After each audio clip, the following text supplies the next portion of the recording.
Across the country, mom and pop restaurants are hurting. Privately owned retailers are reeling. Meanwhile, workers are quitting in masses. And just as things are opening up and starting to return to normal, here encroaches the Delta variant, causing more concern and strife as workers and businessmen and women are trying to get back on track. Hi, welcome.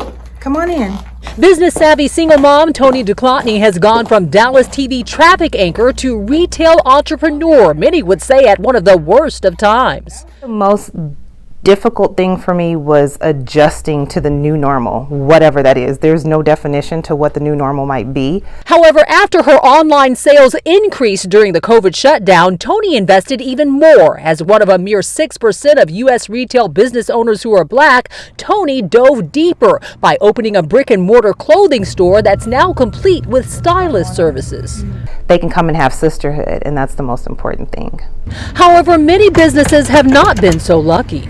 And that really hurt my business. Amid the pandemic, Ontarius Aldridge, former owner of Simply Reliable with offices throughout North Texas and Louisiana, was forced to permanently close shop at various locations. Due to the pandemic, I've had to consolidate down and close all my businesses. With COVID, we had to shut down our physical location and concentrate on trying to grow the business from the home, and it hasn't not worked out. As many restaurants close, Manna Juice Bar owner Christy Andrew has struggled like most.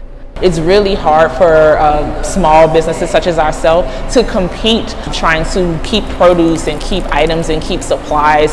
While restaurants and retailers struggle, some workers are finding their way. Former makeup retail worker Shay Jones became a film and personal makeup artist. As she continues to thrive, she's also in high demand with new clients. Makeup artistry has branched out. We have requests from family members, of people who have passed away. They would like to see their family members look their best for their last viewing. While 41% of Black-owned businesses experienced a drop in revenue during the pandemic versus a 17% drop for white businesses, Latino business owners' revenue fell by 32%. The pandemic has also forced 440,000 Black-owned businesses across the country, namely in New York and LA, to permanently close. Project Trillion business consultants in Arlington, Texas say their mission is to keep the doors and businesses open. That a lot of people don't have their digital presence in place. So what we do is we help them to be able to create their digital assets so they become businesses of the future.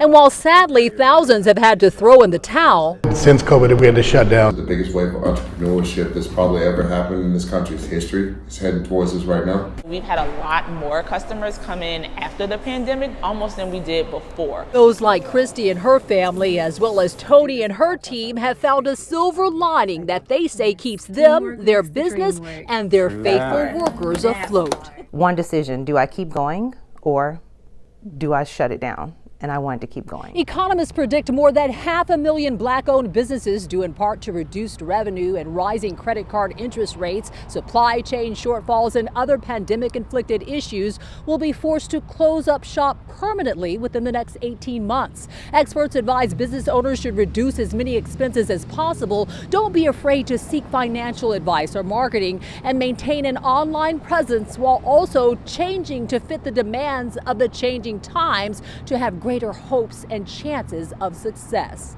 In Dallas, I'm Narissa Knight for BNC.